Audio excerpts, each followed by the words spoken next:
Hey everyone, this is Marcus, and so in observation of Juneteenth, I wanted to put out this video in regards to the racial divide, and I'm going to talk about it on a few different levels, but wanted to get this out since it is Juneteenth. So before we begin, remember to click the subscribe button and the notification bell. That way you'll be notified every time we put out a new video. So with the death of George Floyd and the subsequent protest that followed, it's caused the wound that is the U.S. racial divide to open back up, fester, and that wound is now infected. The divide exists because of a long history of politics that excluded and exploited Black Americans. Unfortunately, it's become normalized in this society, and that's why very little, if any, progress has been made. So I want to talk about this racial divide and the 6 different areas where the gap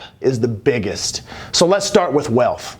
So the net worth of a typical white household is 10 times that of a typical Black family. The typical Black family has just 10 cents for every dollar held by the typical white family. And there has been virtually no progress to close that gap in the past 50 years. Now that gap stems in part from lower rates of home ownerships and smaller inheritances among Blacks.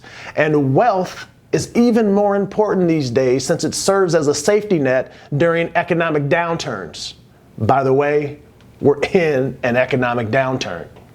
So the next gap is the poverty gap. So our nation's poverty rate is around 12%, at least it was a couple of years ago, back in 2018. Now, Blacks living in the U.S., they face a wide range of institutional obstacles that make earning a steady, livable income and escaping poverty extremely difficult. We face inequalities in education, discrimination in the workplace, lack of 2-parent homes, high unemployment rates, high incarceration rates. And so the poverty rate for Blacks is 20% compared to just 8% for whites.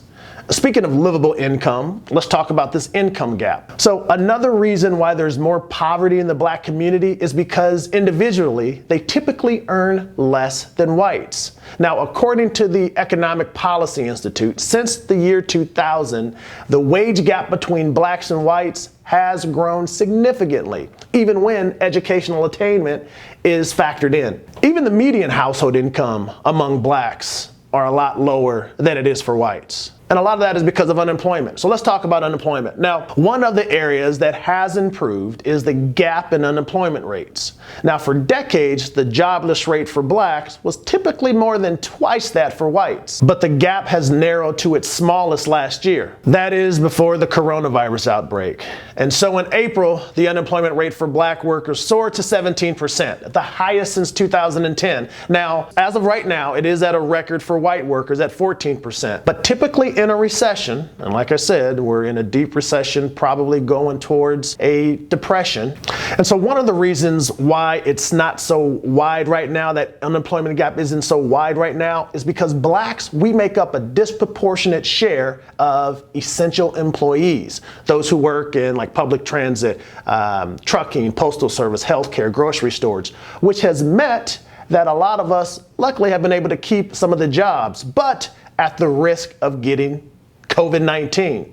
Now, speaking of getting sick, let's talk about this healthcare gap. So with healthcare, the coronavirus pandemic has also revealed the inequities in the nation's healthcare system. One reason why Black Americans have been hit harder is because they are less likely to have health insurance. Now, this holds true even if they're employed. Black workers, we are 60% more likely to be uninsured than white workers. Which leads me to my last point, which is COVID-19, the coronavirus. Coronavirus! Coronavirus! Now, Blacks, we have higher rates of chronic illnesses, things like diabetes, high blood pressure, obesity. Now, all these conditions contribute to making the coronavirus pandemic all the more deadly for Blacks than for whites. Let me give you a quick stat. So across the country, blacks have died at a rate of 50 per 100,000 people infected, compared to 20 per 100,000 people infected for whites. We die of COVID-19 basically at rates of almost 3 times that of our white counterparts. All right, so what can we do about those 6 things that I listed? What can you do? What actions can you take now to close those gaps and mend this divide? Well, I always say first is it's all about family and education. We need to work on our family unit. Like Killer Mike said, it is your duty to fortify your own house so that you may be a house of refuge in times of organization. So we got to focus on family. And then, of course, education. Educate yourself on politics, on finance, on wealth, on health. If we know better, then we can do better. And then we need to get out and mobilize and register to vote. The only way to evoke change is to get to the ballot box. Know your local, know your state candidates, know legislation that will affect your community. The more people we get motivated and registered to vote and then actually show up, the more impact we will have. That's all I have. Thank you for listening. Happy Juneteenth, and until next time.